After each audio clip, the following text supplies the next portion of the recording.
Bismillahirrahmanirrahim. Assalamualaikum warahmatullahi wabarakatuh.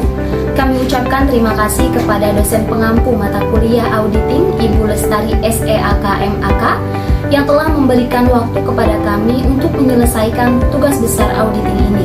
Izinkan kami menyampaikan hasil dari diskusi kelompok kami, yaitu dengan judul pemeriksaan aset tetap.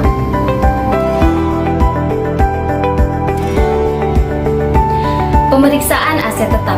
Aset tetap atau fixed asset disebut juga property, plant and equipment. Menurut standar akuntansi keuangan, aset tetap adalah aset berwujud yang diperoleh dalam bentuk siap pakai atau dengan dibangun lebih dulu yang digunakan dalam operasi perusahaan, tidak dimaksudkan untuk dijual dalam kegiatan normal perusahaan dan mempunyai masa manfaat lebih dari 1 tahun. Kelompok aset tetap. Fixed asset atau aktiva tetap bisa dibedakan menjadi dua. Yang pertama, fixed tangible asset, yaitu aktiva tetap yang mempunyai wujud atau bentuk, bisa dilihat dan bisa diraba. Contohnya seperti gedung, tanah, peralatan, dan lain-lain. Yang kedua yaitu fixed intangible asset, yaitu aktiva tetap yang tidak mempunyai wujud atau bentuk, sehingga tidak bisa dilihat dan tidak bisa diraba pula. Contohnya seperti hak cipta dan lain-lain. Tujuan pemeriksaan aset tetap yang pertama, untuk memeriksa apakah terdapat internal kontrol yang cukup baik atas aset tetap. Yang kedua, untuk memeriksa apakah aset tetap yang tercantum di dalam laporan posisi keuangan atau neraca benar-benar masih ada dan digunakan serta dimiliki oleh organisasi tersebut. Yang ketiga, untuk memeriksa apakah penambahan aset tetap dalam tahun berjalan atau periode yang diperiksa betul-betul merupakan suatu capital expenditure yang juga diotorisasi oleh pejabat perusahaan yang berwenang serta didukung oleh bukti-bukti yang lengkap dan dicatat dengan benar. Tujuan dari pemeriksaan aset tetap yang keempat adalah untuk memeriksa apakah penarikan aset tetap sudah dicatat dengan benar di buku dan sudah diotorisasi oleh pejabat yang berwenang. Yang kelima adalah untuk memeriksa apakah pembebanan penyusutan dalam tahun periode yang diperiksa dilakukan dengan cara yang sesuai dengan SAK, konsisten, serta apakah perhitungannya telah dilakukan dengan benar atau secara akurat. Yang keenam adalah untuk memeriksa apakah ada aset tetap yang dijadikan sebagai jaminan. Yang ketujuh adalah untuk memeriksa apakah penyajian aset tetap dalam laporan keuangan sesuai dengan standar keuangan akuntansi yang berlaku. Prosedur pemeriksaan. 1. Pelajari dan evaluasi internal kontrol atas aset tetap. Kedua, minta kepada klien top schedule serta supporting schedule aset tetap yang berisikan saldo awal, penambahan, serta pengurangan dan saldo akhir, baik untuk harga perolehan maupun akumulasi penyusutannya. Ketiga, periksa voting dan cross votingnya dan cocokkan totalnya dengan general ledger atau ledger, saldo awal dengan working paper tahun lalu, voucher penambahan serta pengurangan dari aset tetap tersebut. Untuk penambahan, lihat fotonya dan kelengkapan supporting dokumennya. Untuk pengurangan dapat dilihat dari otorisasi dan jurnalnya apakah sudah dicatat betul. Misalnya, bila ada keuntungan atas kerugian atas penjualan aset tetap tersebut. Selain itu, periksa penerimaan hasil penjualan aset tetap tersebut. Yang keempat, periksa fisik dari aset tetap tersebut dengan cara tes basis dan periksa kondisi dan nomor kode dari aset tetap. Kelima, periksa bukti pemilikan aset tetap tersebut.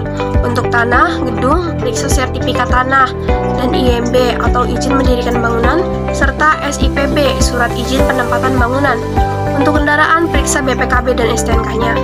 Lalu yang keenam, buat analisis tentang perkiraan repair and maintenance, sehingga kita dapat mengetahui apakah ada pengeluaran yang seharusnya masuk dalam kelompok capital expenditure, tapi dicatat sebagai revenue expenditure. Yang ketujuh, periksa apakah aset tetap tersebut sudah diasuransikan, dan apakah insurance coverage-nya cukup atau tidak.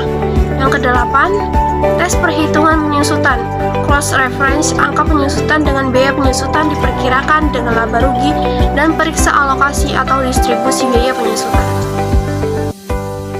9. Periksa notulen rapat, perjanjian kredit, jawaban konfirmasi dari bank untuk memeriksa apakah ada aset tetap yang dapat dijadikan sebagai jaminan atau tidak, dan jika ada, maka hal ini perlu diungkapkan dalam catatan laporan keuangan. 10. Periksa apakah ada komitmen yang dibuat oleh perusahaan untuk membeli atau menjual aset tetap. Untuk konstruksi dalam proses ini, kita periksa penambahannya dan apakah ada konstruksi bangunan dalam proses atau construction in progress yang harus ditransfer ke aset tetap. 11. Jika ada aset tetap yang diperoleh melalui leasing, periksa lease agreement dan periksa apakah accounting treatment-nya sudah sesuai dengan standar akuntansi leasing. 12. Periksa atau tanyakan apakah ada aset tetap yang dijadikan bangunan kredit di bank, dan periksa penyajian dalam laporan keuangan apakah sudah sesuai dengan standar akuntansi keuangan di Indonesia. Penyusutan aktiva tetap berwujud. Menurut Suwandi, penyusutan adalah alokasi sistematis suatu nilai aset yang dapat disusutkan sepanjang masa manfaat yang dapat diestimasi.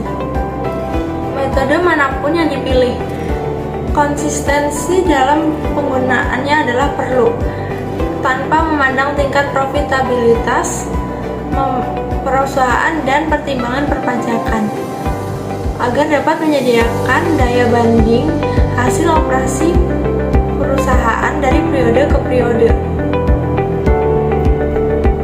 Metode perhitungan penyusutan. Penyusutan dapat dilakukan dengan berbagai metode yang dapat dikelompokkan sebagai berikut. 1. Metode aktivitas. Yang kedua, metode garis lurus. Yang ketiga, metode beban menurun. Dan yang keempat, metode penyusutan khusus. Dokumen-dokumen kunci.